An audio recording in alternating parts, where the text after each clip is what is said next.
Le Loft Music Sud Radio, Yvan Cuchius.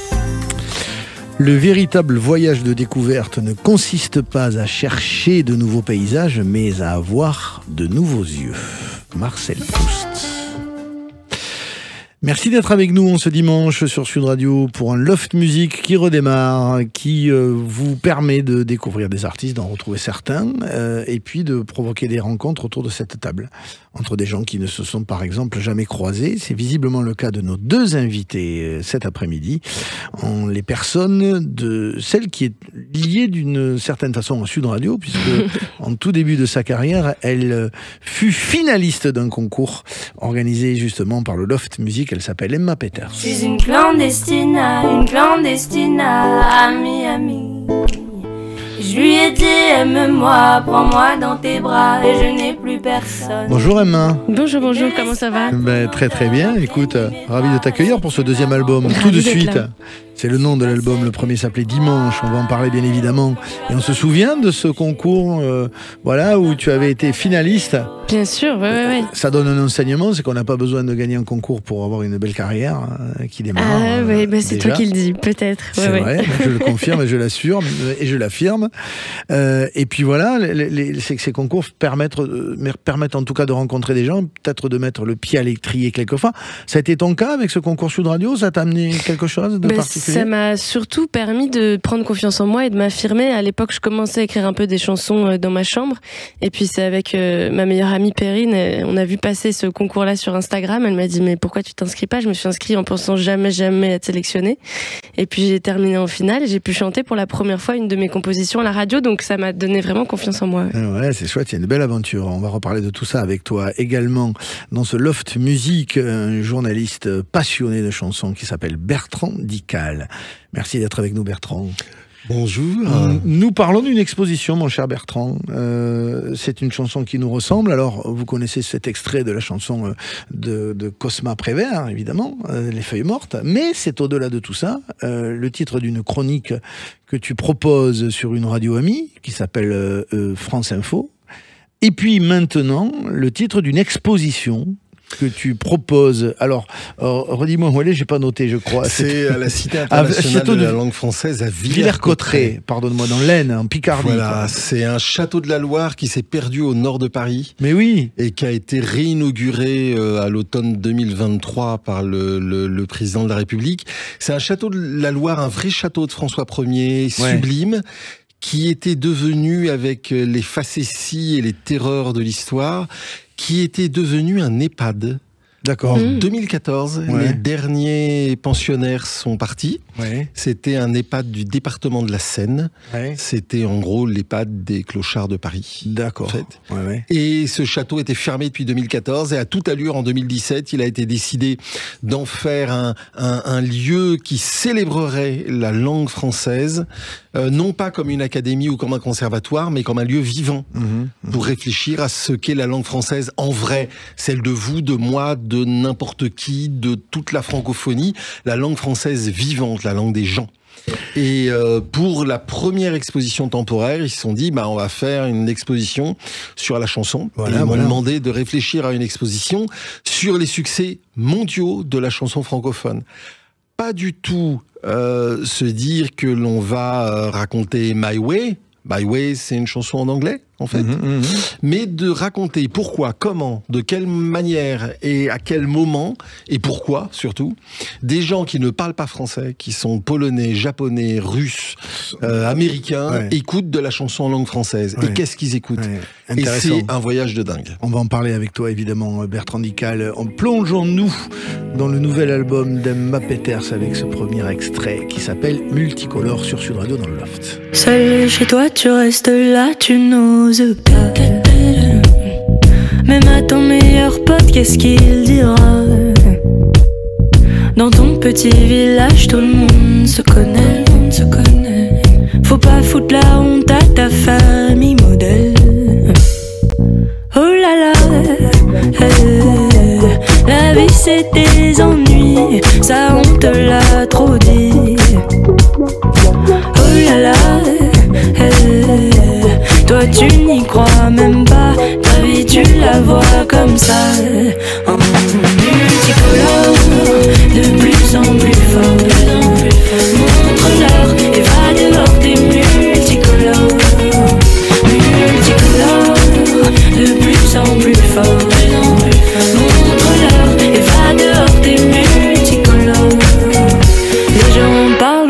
de toi, ça ne t'atteint pas.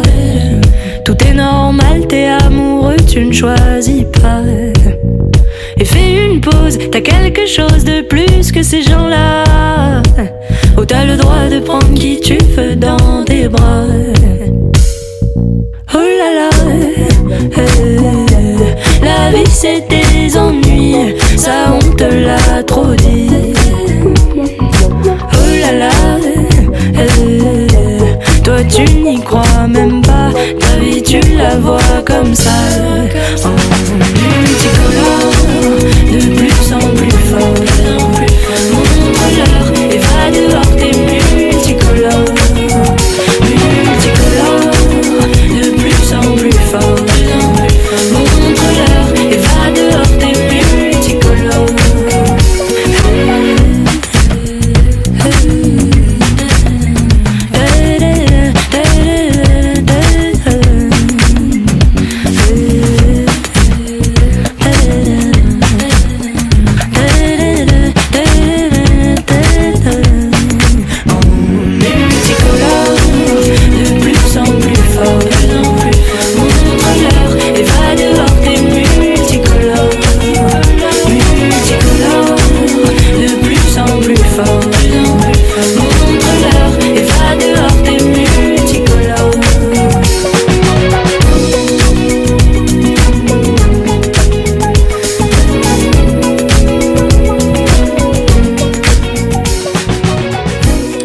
Elle s'appelle Emma Peters et ce premier extrait de ce nouvel album s'appelle Multicolore dans le Loft. L'album s'appelle Tout de suite sur Sud Radio.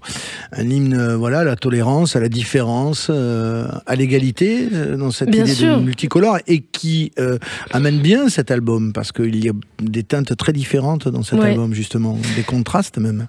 Bah, cette chanson, c'est vrai qu'elle appelle à la bienveillance, à la tolérance. Je pense qu'on en manque toujours aujourd'hui. Moi, je défends le fait qu'on a le droit d'aimer qui on veut. C'est ce que je dis dans les paroles de cette chanson. Et effectivement, c'est un peu aux couleurs de l'album parce que j'ai pas voulu mettre de barrière. C'est-à-dire que je me suis inspirée de toutes les choses qui m'inspirent. Il y a énormément de choses qui sont très différentes. J'aime bien énormément de styles musicaux. J'adore le rap, j'adore la variété française. Et il y a un peu de tout ça dans cet album. Il est un peu multicolore aussi. Ça a été une immersion comme ça, c'est rapide finalement dans ce métier, dans ce milieu, parce que le premier album que tu écris dans ta chambre assez confidentiellement, finalement, Dimanche. Alors, tu l'écris, ça s'appelle Dimanche parce que le dimanche est un porte-bonheur. Je fais une parenthèse pour toi. Oui, parce que je me suis fait connaître, entre guillemets, en postant des vidéos sur YouTube. J'avais créé une chaîne YouTube où je reprenais tous les dimanches soir des reprises de rap français principalement. Et donc, le premier album, il est né un petit peu de tout ça. Donc, je voulais faire un clin d'œil à ce début d'histoire. Donc je l'ai appelé Dimanche, qui est devenu mon jour préféré du coup. C'est ça, oui. qui est comme un lundi en fait pour toi finalement maintenant le dimanche. Qui parce qu'on bosse aussi le dimanche. Voilà, maintenant je n'ai plus de dimanche, maintenant mes dimanches sont des lundis. Ouais. Et donc ce deuxième album, il appelle, voilà, il met une petite pression quand même parce que on a découvert des choses sur le premier, la tournée, la scène, qui n'était pas un jardin pour toi en fait. Pas du tout. Et donc il y a une pression sur ce deuxième album. Il faut être à la hauteur. Comment on le vit ce deuxième album? Oui et non, parce qu'il y a encore beaucoup de gens qui me connaissent pas. Et j'ai encore beaucoup de travail à fournir, donc je me suis pas mis tant de pression. Mais c'est surtout que j'ai tellement appris et découvert pendant les 2 années de vie de mon premier album. J'ai découvert la scène. J'étais jamais montée sur scène avant ma première date de tournée. Donc j'ai énormément encaissé et appris, et ça m'a beaucoup nourri dans l'inspiration pour le deuxième album. Ouais. Bertrand Dical, dans l'histoire de la chanson des chanteurs, est-ce que le deuxième album a peut-être eu un rôle particulier chez certains qui vient normalement confirmer évidemment c'est la palissade, le premier. Est-ce qu'il y a des exemples peut-être un peu comment dire, emblématiques ou un peu singuliers? Il y a déjà Brel qui break pour de vrai au deuxième album. C'est-à-dire qui break? C'est-à-dire qu'il touche le grand public. Oui, pardon. Le grand public. Oui, breaké, comme on dit dans le métier. Et en fait, il y a, je suis pas du métier. Il y a dans le métier, les directeurs artistiques et les patrons de label, ils ont toutes sortes de proverbes. Et il y en a plein qui disent, ouais, si ça marche pas au premier album, 80% des artistes marchent au premier album. Oui, bon, c'est vrai, il y en a plein qui explosent au premier album. Pour autant que le premier album soit très soutenu, et de la promo, un label, voilà, plein de conditions. Mais il y a surtout le fait que le deuxième album, c'est le plus important.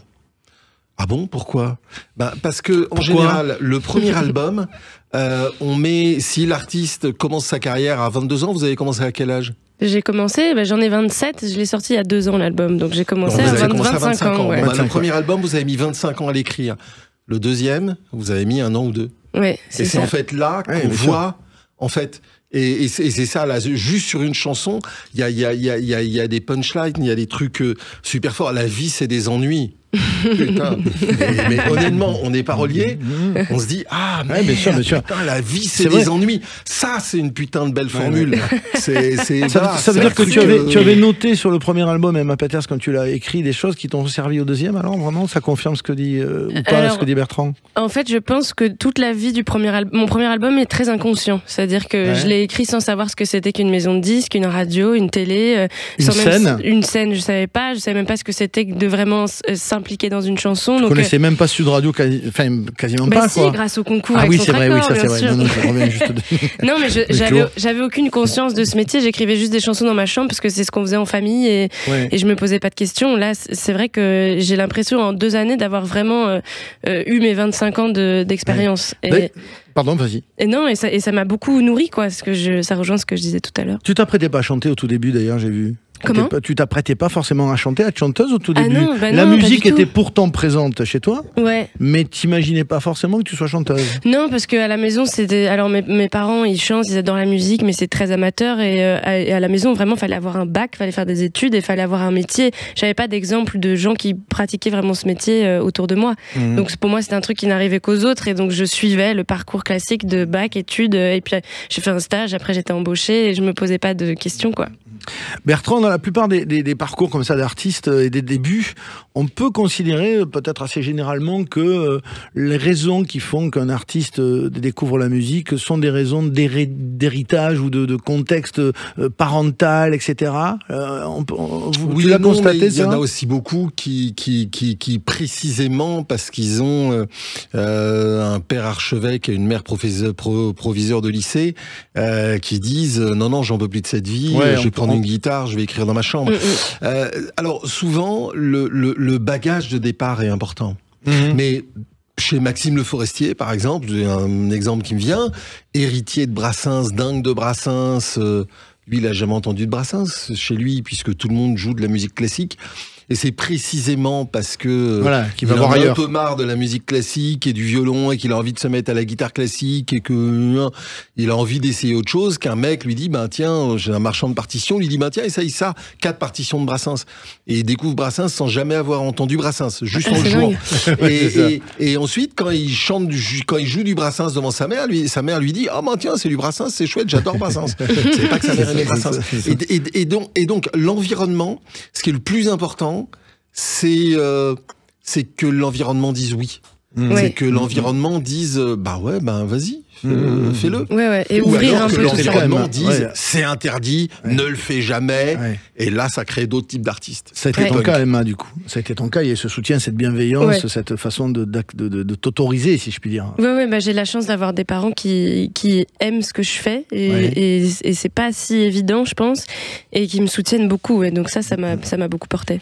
On va écouter des extraits de cet album. L'album, je vous le rappelle, s'appelle Multicolore. C'est le 2e album d'Emma Peters et qui sera en concert. Emma, par exemple, à la Cartoucherie de Toulouse, le 19 octobre prochain, et l'Olympia, voilà, n'ayons peur de rien, le 4 décembre prochain. Ça, c'est évidemment quelque chose qui te fait plaisir à toi et qui doit faire plaisir à papa, maman aussi. Le nom Emma Peters en lettres rouges, ça va être sympa. Il va y avoir de la photo là-dessus. Dans cet album, tout de suite, qui est le titre de l'album d'Emma Peters, il y a Scout. Dans mon téléphone, t'as fouillé, n'en fallait pas.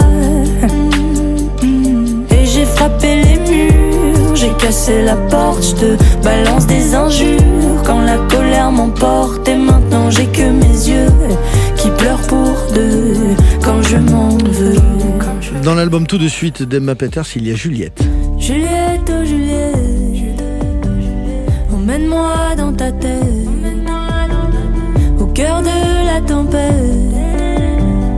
où la raison se jette. Oh Juliette, Juliette, oh Juliette.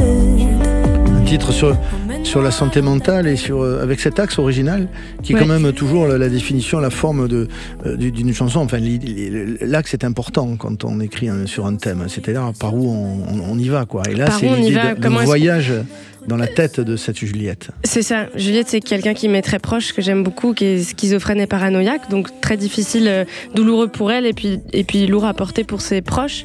Et c'est marrant parce que la santé mentale, c'est vraiment un sujet qui me touche et je m'attelle à vraiment faire attention à la mienne et à celle des autres. Et j'ai toujours voulu écrire sur ce sujet-là, mais je trouvais pas les mots, le bon axe, comme tu disais. Et en fait, la réponse était sous mes yeux. Donc j'ai fait une déclaration d'amour à Juliette et en même temps, je peux parler de ce sujet. Dans l'album d'Emma Peters, il y a également La vie de ma mère. Mais tout ça c'est pas vrai, non, non.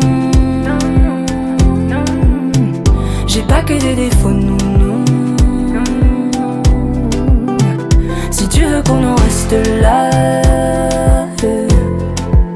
cette fois ce sera pas ma faute. Parce que parmi les thèmes finalement inspirants, quand on t'imagine en train d'écrire dans ta chambre, il y a quand tu sors de ta chambre, les parents, la famille, maman, voilà. Oui, il y a une chanson sur ma maman, oui. Voilà, la Peters Family. Et puis il y a aussi voilà, les relations, les liens familiaux. Ça veut dire que ça, l'inspiration était toute trouvée. Ouais, et en même temps, c'est tellement dur un peu comme ce qu'on disait, de sortir un peu des carcans de la famille, de ce qu'on a appris, et puis de prendre un peu de hauteur, et puis voir, moi je vois mes parents maintenant comme des gens, comme des adultes, plus comme des parents, et puis analyser un peu tous les comportements à l'intérieur de la famille, ça me fascine, ouais. Bertrand, les thèmes, les façons d'écrire, ou en tout cas les sujets d'inspiration, peuvent dépendre des époques aussi, dans la façon d'aborder les chansons, dans les thèmes choisis. Ça, c'est une super question. Merci Bertrand. En fait... Pourtant, je suis pas du métier. Pas du tout. Un novice. Non, ce qui est intéressant, c'est qu'il y a des gens comme Brassens et quelques autres qui ont défini qu'est-ce qu'il y a comme thème de chanson. Brassens disait il y a 5 thèmes. Il y a l'amour, l'amitié, l'injustice, je sais plus. George Gershwin disait il y a 2 thèmes de chanson. Il y en a que 2. L'amour et Paris. Ah ouais. Et en fait, c'est vrai, il y a que l'amour et Paris comme thème de chanson. Non, ce qui est intéressant, c'est qu'il y a des chansons, il y a des thèmes qui disparaissent. Est-ce qu'aujourd'hui, il y a des chansons pour la liberté sexuelle, hétérosexuelle des jeunes de moins de 25 ans? C'est plus tellement utile, alors que dans les années 60, Paul Naref, Delpech, Johnny en font des dizaines de chansons. En revanche, il y a évidemment des thèmes éternels. Je t'aime. Tu m'aimes. Je t'aime, tu ne m'aimes pas, je t'aime quand même. Ne me quitte pas, c'est ça. Reste, pars. Enfin bon, voilà, l'amour. Et puis, il y a une façon assez particulière, mais qui est particulière à la langue française, à la chanson de langue française. C'est une façon de dire la liberté. Et ce qui est intéressant, c'est qu'il n'y a pas une époque sans une façon particulière de réclamer la liberté, de la vouloir, de la dire, de l'exprimer, et notamment chez les femmes, notamment dans la chanson de femmes. On est dans une société globalement assez patriarcale, donc les hommes n'ont pas tellement à se battre pour leur liberté individuelle. Les femmes, oui, elles ont beaucoup plus à se battre pour leur liberté. Et ce qui est intéressant, c'est que dans la chanson écrite, ou même chantée par les femmes, parfois écrite par les hommes et chantée par les femmes, depuis le 19e siècle jusqu'à aujourd'hui, il y a un continuum complètement incroyable de femmes qui veulent aimer comme elles l'entendent, et surtout qu'on leur foute la paix. Et surtout qu'on ne leur dise pas comment elles doivent aimer. Et comment elles doivent aimer. Tu te reconnais dans ça, Emma? Mais tout à fait, mais sur cette notion de liberté, moi, au tout début, quand j'ai commencé à écrire des chansons, je ne m'autorisais pas à dire les choses comme elles se passaient dans ma tête. Je n'osais pas dire de gros mots, je n'osais pas dire ce que je ressens, je n'osais pas raconter mes histoires de cul de manière assez crue comme je le fais maintenant. Et mes chansons, elles manquaient de sincérité, vraiment. Et quand j'ai compris que, en fait, il fallait que je me foute de tout ce qu'on m'avait dit, ah, c'est pas beau dans la bouche d'une fille, ou ah, une fille, ah, t'es pas belle quand tu parles comme ça. Tout ce qu'on m'avait dit depuis que je suis petite, en fait, quand j'ai compris que j'en avais rien à foutre de ça, j'ai commencé à écrire des chansons vraiment comme je parle dans la vie, et j'ai réussi à toucher beaucoup plus facilement les gens. Dans cet album tout de suite d'Emma Peters, il y a également Canigno. Cariño, empêche-moi de penser à toi. Numéro m'a déjà fait pleurer. j'ai fourché, j'ai dit Carigno, avec November Ultra et Nour dans ce featuring. Et puis une récurrence de thématiques, ou en tout cas de sonorités bossa nova, un peu latine, douce, qui te vont très bien à la voix d'ailleurs. Merci. Mais qui viennent d'où en fait? Mais moi j'ai fait 10 ans de guitare classique vraiment avec des grands morceaux de 5-6 minutes de classique sur des guitares nylon, tout ça. Et ah ouais, la punition là.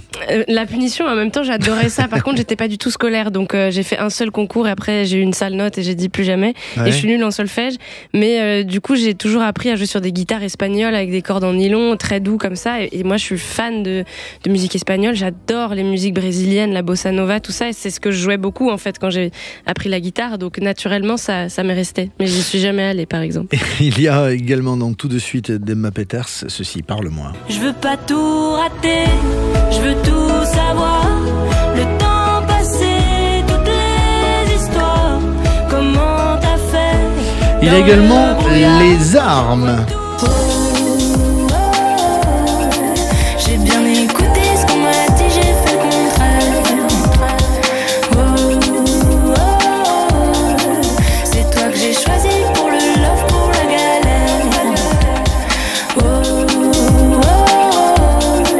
J'ai bien écouté ce qu'on m'a dit, j'ai fait. Là on parle voilà de la relation, de la liberté dans la relation quoi. Voilà, j'ai bien écouté ce qu'on m'a dit, j'ai fait le contraire, c'est que bon j'ai appris, j'ai fait tout ce qu'il fallait, le bac, les études, et puis après j'en ferai qu'à ma tête de toute façon. Un dernier extrait de cet album dans le loft, Billy Bossa Nova. Je suis pas sentimentale, mais y a quelque chose dans ton attitude ce soir. J'ai envie de te prendre en photo, d'en faire un film que personne ne pourra voir. Et alors verrouille ton reprise de Billie Eilish qui que j'adore. Figure certainement dans tes références et qui, comme elle, tu es originale dans l'approche là musicale parce que voilà on entend l'original. Elle amène un truc. Je l'adore et puis elle a vraiment une liberté totale sur ses désirs, sur son corps qui est incroyable et j'adore son côté, c'est droit au but quoi. Ouais, absolument.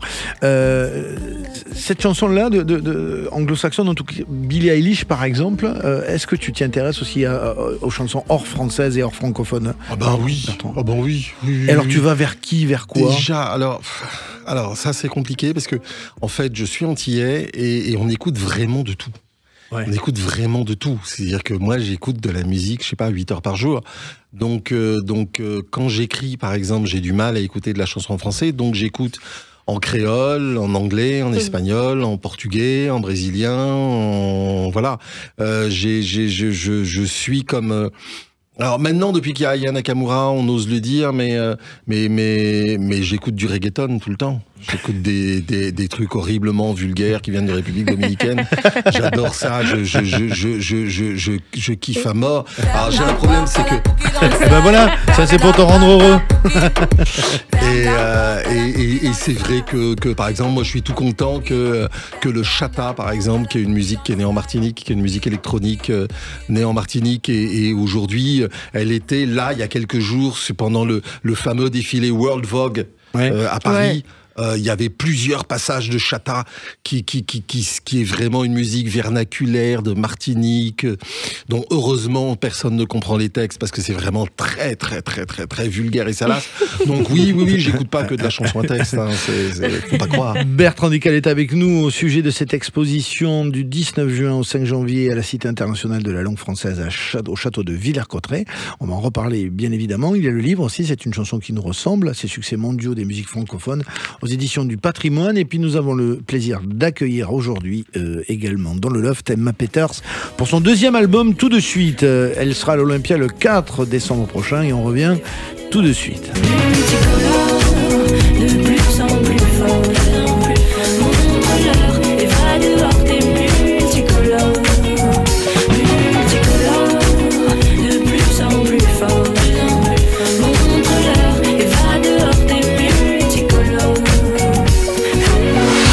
Loft Music Sud Radio, Yvan Cugius.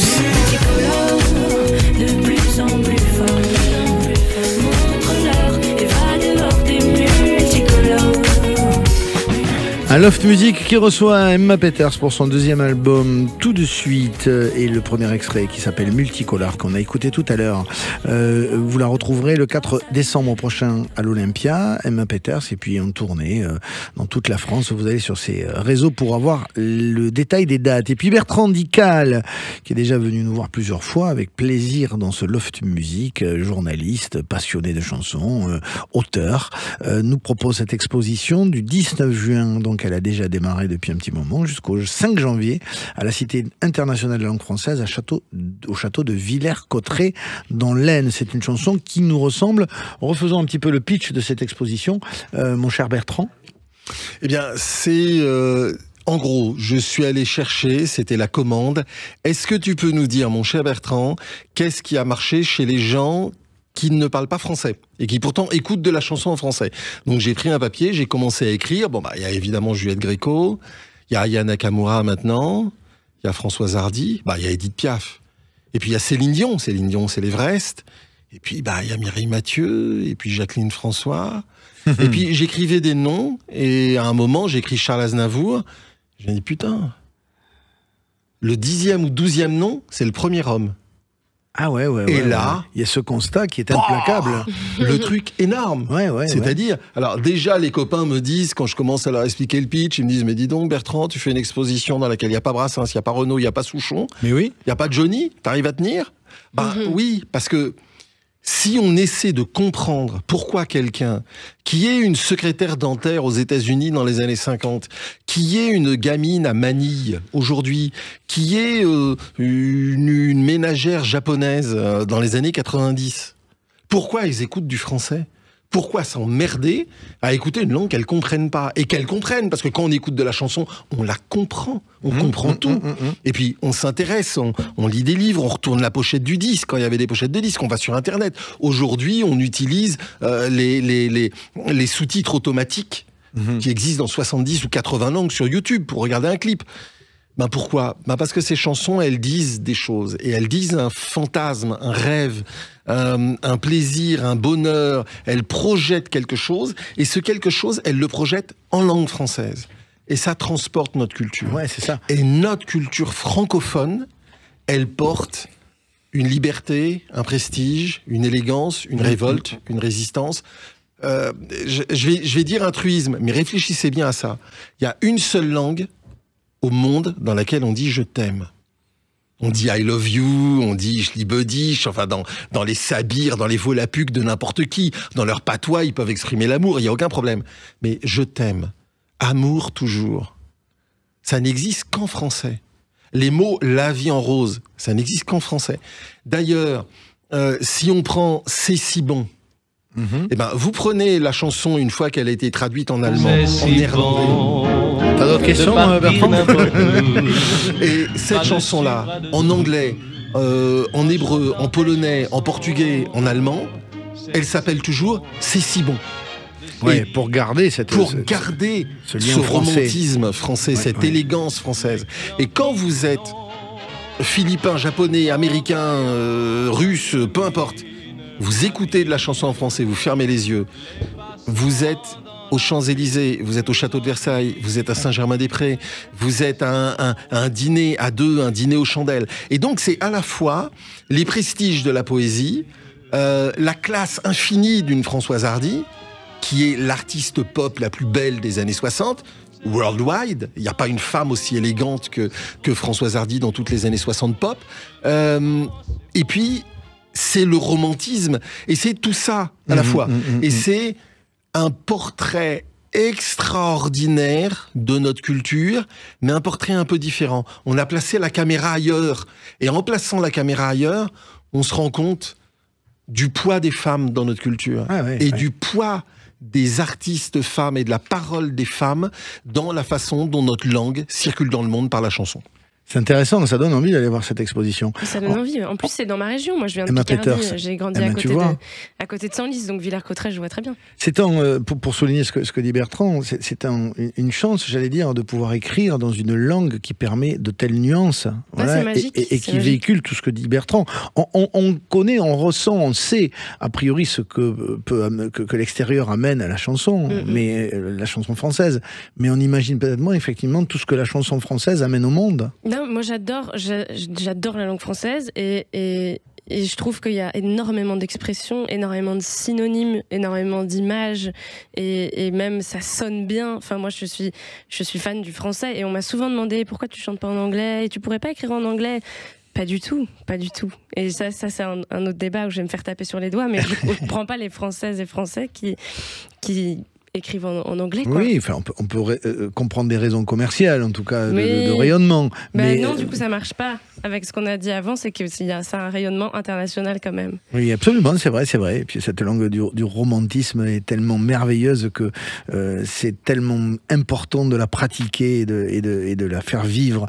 Dans les choix des chansons que je vous ai demandé, Bertrand Dical et Emma Peters, j'aime bien poser la question de la chanson d'enfance qui vous revient à l'esprit et qui est telle une Madeleine de Proust, va peut-être susciter des images que vous allez me définir et me décrire. Le choix de la chanson d'enfance d'Emma Peters, c'est ceci. Diego, libre dans sa tête, derrière sa fenêtre, s'endort peut-être.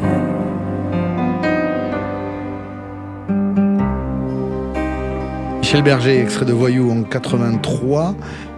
Diego, quelles sont les images qui arrivent dans ton esprit, là, dans ton souvenir? En fait, c'est mon père qui m'a toujours dit que quand j'étais petite, il a un souvenir de moi dans mon siège auto, donc je devais avoir peut-être 2 ans, à l'arrière de la voiture, et je chantais Diego, et c'était à fond dans la voiture, et je chantais par-dessus. Et en même temps, je pense que ça fait partie de mon patrimoine. Enfin, on écoutait vachement Starmania, Michel Berger, Véronique Sanson, donc c'est ce qui m'a amené ici aujourd'hui, et puis ça parle de liberté, quoi. Le choix de la chanson d'enfance de Bertrand Dical. On l'écoute tout de suite. C'est ceci.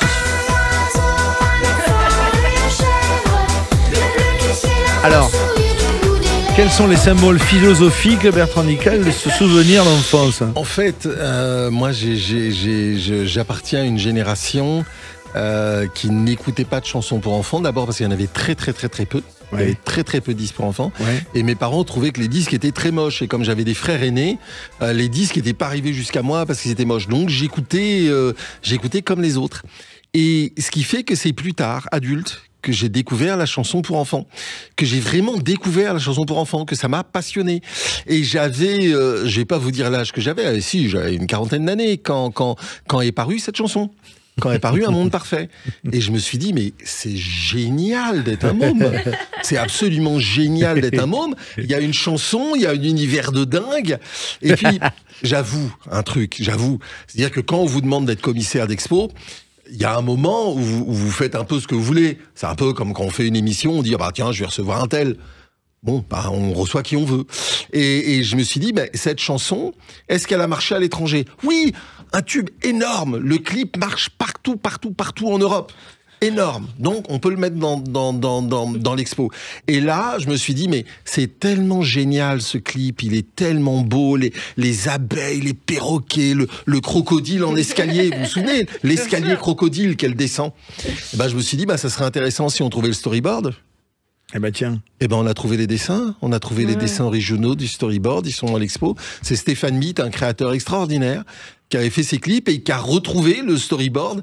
Et donc, c'est génial parce que dans l'expo, il y a plein de gens qui voient pour la première fois les dessins préparatoires, le storyboard. Enfin, il y a une 40aine de dessins qui sont présentés. Dans cette exposition. C'est juste un kiff. Et j'avoue que c'est peut-être pas un souvenir de mon enfance à moi, mais c'est vraiment un de mes souvenirs d'enfance en général, l'enfance des autres, que je préfère. Jusqu'au 5 janvier à Villers-Cotterêts, au château, cette exposition, c'est une chanson qui nous ressemble, les succès mondiaux des musiques populaires francophones. On parlait de romantisme, justement, à travers la langue française. Quand je t'ai demandé de choisir une chanson d'amour, Emma Peters, tu as, j'allais dire presque évidemment, flanché pour ceci. J'aimerais quand même te dire tout ce que j'ai pu écrire, c'est ton sourire sais pas pourquoi j'ai dit évidemment. Bah, l'encre de tes yeux, quoi. Francis Cabrel, 1980, Fragile. Voilà le romantisme. C'est ton sourire qui me l'a dicté, c'est tout. À l'état pur, quoi. On pouvait arrêter la chanson là, c'est sublime. J'aurais adoré écrire un truc comme ça. Et puis l'encre de tes yeux, voilà, c'était ce titre. Voilà, on peut arrêter là aussi. Ouais, on peut arrêter en fait. Ouais. Bon. Tout ce que j'ai pu écrire, je l'ai puisé à l'encre de tes yeux. Bon, bah, voilà. Drop the mic. C'est ça comme le principe d'une chanson, c'est cette idée, cette punchline, comme on dit aujourd'hui, qui est tellement forte qu'elle plie le game, quoi. Ouais. Et ce qui différencie la chanson immortelle, c'est qu'elle en aligne. Parce que sur l'encre de tes yeux, oui, c'est ça, il y en a plusieurs. Il y a les couplets qui sont énormes, la morale parle pour eux. Ça, c'est ouf. La morale parle pour eux. Ça, Cabrel là-dessus, c'est punk. C'est une force d'une violence incroyable. Non, c'est vrai que le français nous donne cette chance et donne aux artistes cette chance-là. Moi, je suis pas un artiste, Emma, vous l'êtes. Et c'est formidable d'avoir cette langue. Et je me souviens d'un truc que disait Marc Lavoie, Daniel Lavoie, pardon, qui est bilingue, qui est manitobain, donc franco, il écrit en français et en anglais, et il dit quand on écrit une chanson en français, il y a toujours un couplet de plus. Ouais. Oui, c'est ça, certainement. Mais je sais que Francis Cabrel m'a raconté dans un de ses titres qui s'appelle Les Bougies fondues, qui est magnifique sur son dernier album. Ouais. Il commence en fait à écrire les 3 premiers couplets et il avait une espèce de mécanique qui s'est installée pour en écrire 20, 25, il y avait quelque chose comme ça, où toutes ces images que permet le français, la description, voilà, lui a mené une espèce de facilité d'écriture, et il y avait une espèce de jouissance comme ça, parce que quand ça vient comme ça facilement, et que la chanson déroule sous le stylo ou l'ordi, c'est quand même un bonheur absolument inouï, tout ça.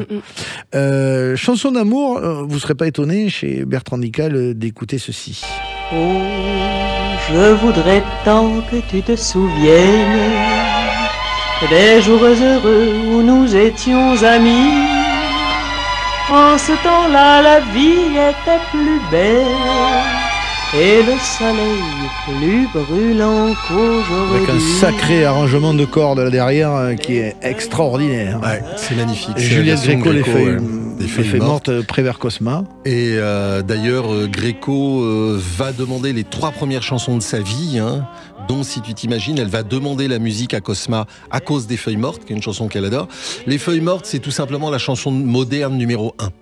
C'est début de la chanson française contemporaine. En quoi elle est moderne, cette chanson? C'est une chanson qui nous ressemble, c'est une chanson qui parle de la chanson, en plus qui dit la chanson nous ressemble, et c'est une chanson qui parle au passé d'une chanson qui parle d'une histoire d'amour. Donc c'est en permanence de la nostalgie. Ouais, c'est ça. Ça célèbre la jeunesse, bah oui, mais en ce temps-là, c'était il y a longtemps. Mais c'était peut-être la semaine dernière, on ne sait pas. Le temps qu'a mis la mer à effacer les pas des amants désunis. Donc c'est vraiment la chanson moderne numéro 1. Et ce qui est magnifique avec cette chanson, c'est que d'abord, elle n'a pas de succès. Et qu'il faut un moment, il faut quelques années pour que les gens la découvrent, pour que les gens l'aiment, et pour que les gens la comprennent, et qu'elle devienne la chanson étalon.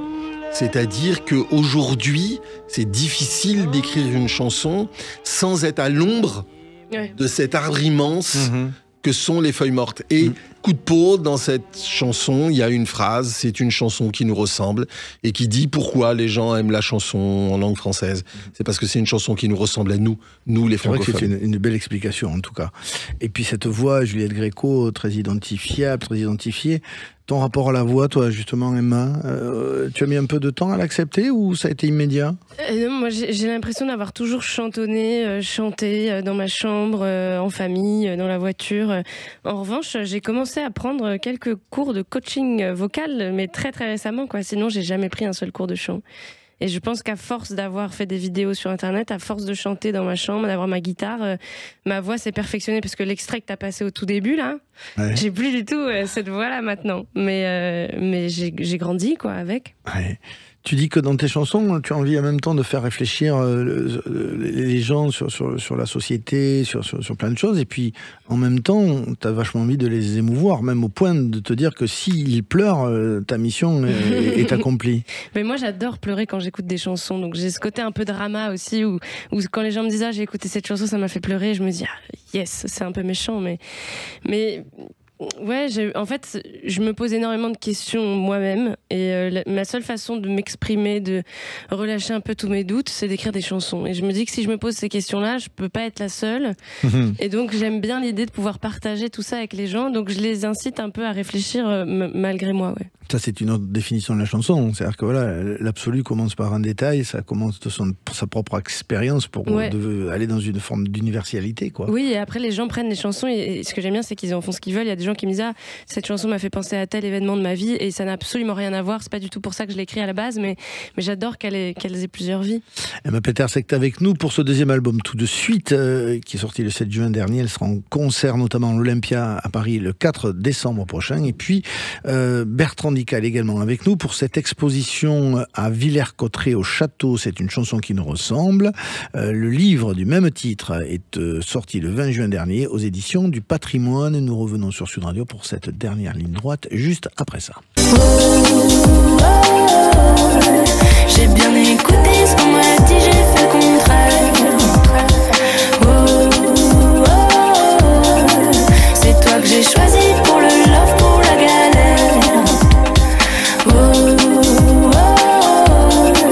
J'ai bien écouté ce qu'on m'a dit, j'ai fait le contraire.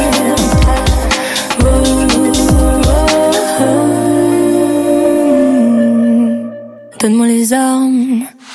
Le Loft Music Sud Radio, Yvan Cuchius. Mon île, ah, comme on est bien. Tiens, joli de revenir à l'antenne avec Henri Salvador. Et cette période d'Henri Salvador, là, voilà, où il avait cette voix de... Il a découvert sur le tard, Salvador, qu'il avait une voix de crooner. Finalement, il l'a utilisée sur Jardin d'hiver, etc., d'une façon différente. Et ça a quand même rencontré le public. En fait, il a toujours eu cette voix de crooner. Simplement, ça n'intéressait personne. La voix de crooner, elle était sur les faces B. Ouais. Et cette chanson, Dans mon île, le premier enregistrement en 58... c'est un super 45 tours qui marche pas très très bien, mais qui va avoir une destinée amusante parce que c'est un 45 tours qui part au Brésil. Ouais. Alors c'est pas une bossa nova, mais c'est exactement le moment où la bossa nova apparaît au Brésil. Ouais. Et cette musique encore un peu élitaire au Brésil, qui est un peu expérimentale, premier album de Jean Gilbert, premier album juste avant d'Elisette Cardoso, qui sont les débuts de la bossa nova avec Antonio Carlos Jobim. Ils reçoivent ce 45 tours de Paris et ils disent mais putain, on a raison, on a vraiment raison. Si les Français le font, c'est qu'on a raison. Et c'est pas une chanson qui invente la bossa nova, puisque c'est le moment où la bossa nova est en train d'être inventée au Brésil, mais qui rencontre la bossa nova avec cette idée toute simple de Salvador. Il compose une begin et puis il la ralentit. Il la ralentit. Il a ralenti, la voix veloutée, la voix de crooner, une voix qu'il a aussi beaucoup travaillé au Brésil, parce que c'est quelque chose qu'on oublie, hein, c'est que Salvador, qui est guitariste, qui chante un peu dans les chœurs de l'orchestre de Ray Ventura, quand l'orchestre de Ray Ventura arrive au Brésil en 41, il passe devant. Et c'est au Brésil qu'il devient une vedette, et en 44, l'orchestre de Ray Ventura repart en France, et lui reste encore un an au Brésil, et devient une star au Brésil. Il parle brésilien, il chante en français, en brésilien, et avec cette voix de crooner et cette façon d'être en arrière du temps, qui est assez caractéristique à la fois des Brésiliens et des Antillais. Au fond chanter du temps, voilà. Au fond du temps, en arrière du temps, très assis.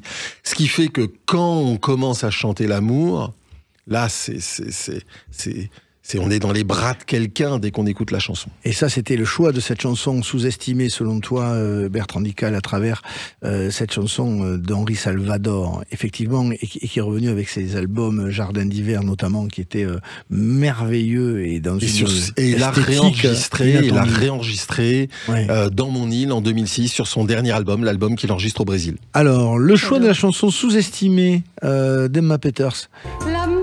Ceci. Autour du cou, le cœur est fou. 4 bras serrés qui s'enchaînent, l'âme sereine comme un fou.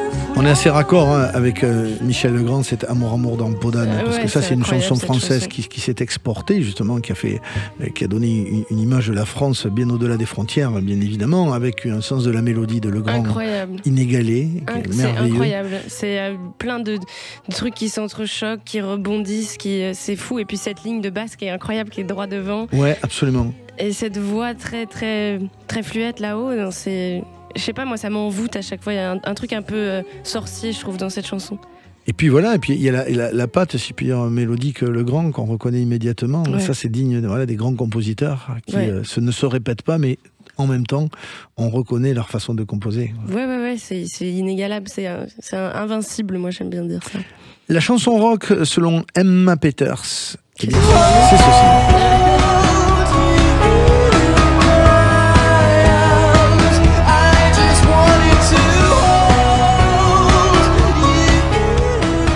Muse, Starlight. Dans un registre un peu plus moderne, mais pareil, le sens des mélodies, je trouve, chez Muse à chaque fois. Alors j'écoute pas du tout de rock, j'avoue, c'est vraiment le truc où je suis passée à côté. Mais à chaque fois que ça passe à la radio, ça me fait plaisir. La chanson rock de Bertrand Dical, c'est le rock de Bertrand Dical, c'est ceci. Qui immédiatement, t'as vu, bouge les épaules et le bassin. Ah bah oui, là... Là, c'est l'appel de la maison, quoi. Voilà, je suis guadeloupéen et Cassave, Elvis bien sûr. Presley, le choc Elvis Presley, le choc Beatles pour les Antilles, c'est le choc Cassave au début des années 80. C'est ça. C'est Scie et Bois. Alors qui ont exporté justement les traditions et la culture dans le monde entier. Ça, c'est le groupe français pour l'exposition. Je me suis livré un petit exercice, mais en fait, c'est Jocelyne Berroir de Cassave qui m'a aidé. Le nombre de pays dans lesquels ils ont joué. Combien ? Je crois que c'est 89 pays. Ah ouais. 89. Ah oui. Ah oui, quand même. Merde. Ah oui. Et tu dis que c'est équivalent à la révolution rock, quoi. C'est une révolution pour vous. C'est une révolution il y a après et avant, quoi. Pour le son. C'est-à-dire un son absolument implacable. Et c'est un son qui est tangent à plein de choses. Si vous écoutez la guitare, c'est Jimi Hendrix. Si vous écoutez les cuivres, c'est de la salsa. Si vous écoutez la basse, c'est à la fois une basse très antillaise, avec le temps, mais c'est une basse très funk. Il y a des percussions très traditionnelles, avec un rythme qui est le Massa Saint-Jean, qui est un rythme du carnaval de Pointe-à-Pitre, et en même temps, il y a tous les États-Unis, il y a tout le rock, il y a même la variété française avec la façon de jouer sur le tom bass. Il y a vraiment le monde entier des musiques dans une musique qui est il fait plaisir, très Bertrand, spécifiquement antillaise et qui explique pourquoi. Parce que vous savez, nous on vient de ces petites îles qui n'intéressent personne et dont tout le monde se fout, et on se dit mais pourquoi le monde entier soudain se met à écouter cette musique, sauf la France. Pourquoi le monde entier écoute cette musique? C'est peut-être qu'elle est géniale, et puis qu'elle touche tout le monde parce qu'elle a un peu de toutes les musiques de partout. C'est ce que le poète Édouard Glissant appelait le tout monde. Le tout monde. C'est-à-dire que les Antillais, les créoles, sont en contact avec le monde entier. Elle fait le lien, certainement, et puis elle imprime cette envie. Elle s'adresse au corps tout entier, quoi, en fait. Voilà. Et à la tête, parce que les textes ne sont jamais gratuits et légers. On va finir cette émission avec un deuxième extrait de ton album, ma chère Emma Peters. Je veux dire, ma chère Juliette. Et c'est justement précisément ce titre que tu dédies à Juliette. On en a parlé tout à l'heure, et cet extrait de ton nouvel album qu'on a découvert aujourd'hui sur Sud Radio. Dans son petit appartement, elle vit très loin des gens, les yeux rivés sur ses écrans. Elle suce son pouce comme une enfant. Elle dit que personne la comprend, qu'on lui a volé ses vêtements. Elle jure qu'on l'observe du balcon et que la télé lui répond. Aïe, aïe, aïe, aïe. Juliette, oh Juliette, emmène-moi dans ta tête, au cœur de la tempête, où la raison se jette. Oh Juliette, Juliette, oh Juliette, emmène-moi dans ta tête, Juliette, oh Juliette. Elle danse en rythme sur du Michael, se plaint souvent d'être trop seule. Elle croit toujours au prince charmant et tombe amoureuse un peu tout le temps. Ce monde est brutal et trop fermé, faut une vie banale et bien rangée. J'espère que dans tous ces comprimés, quelques-uns lui permettent de rêver. Aïe, aïe, aïe, aïe. Juliette, oh Juliette, emmène-moi dans ta tête, au cœur de la tempête, où la raison se jette. Oh Juliette, Juliette, oh Juliette, emmène-moi dans ta tête, Juliette, oh Juliette.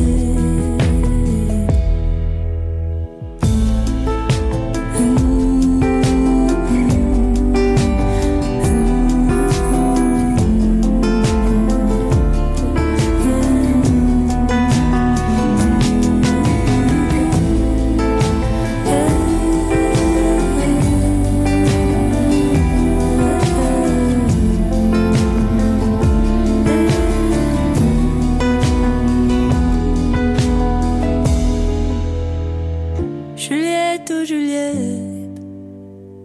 emmène-moi dans ta tête, au cœur de la tempête, où la raison se jette. Oh Juliette, Juliette, oh Juliette, emmène-moi dans ta tête, au cœur de la tempête,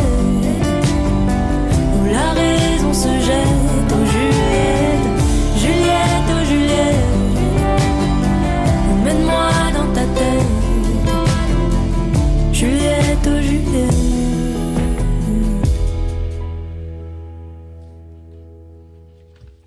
Juliette, extrait de tout de suite le deuxième album d'Emma Peters qui est venu nous faire un petit coucou aujourd'hui dans le Loft sur Sud Radio. Merci d'être passé, Emma Peters. Merci infiniment de m'avoir reçu. Et tu seras à l'Olympia le 4 décembre prochain et puis en tournée dans toute la France. Vous allez sur le site officiel d'Emma Peters et sur les réseaux pour avoir le détail de toutes ces dates. Également avec nous, et merci d'être passé nous voir, Bertrand Dical. Et voilà, on va te faire un petit plaisir final pour cette exposition et cet ouvrage du même nom. C'est une chanson qui nous ressemble, les succès mondiaux des musiques francophones. Alors c'est aux éditions du Patrimoine en librairie, et puis c'est également à la Cité internationale de la langue française au château de Villers-Cotterêts dans l'Aisne jusqu'au 5 janvier prochain. J'espère qu'on vous a donné envie, et moi en tout cas c'est vraiment un projet de comment dirais-je, de déplacement, parce que c'est pas loin de Paris en fait. Non, c'est à côté de Paris, ça. 50 minutes en train. Et que ça donne envie. Merci Bertrand Dical d'être passé nous voir. Merci beaucoup. Il y avait Nicolas Judet à la préparation de cette émission et la réalisation Thomas. Bon dimanche sur Sud Radio. Bye bye. De plus en plus fort.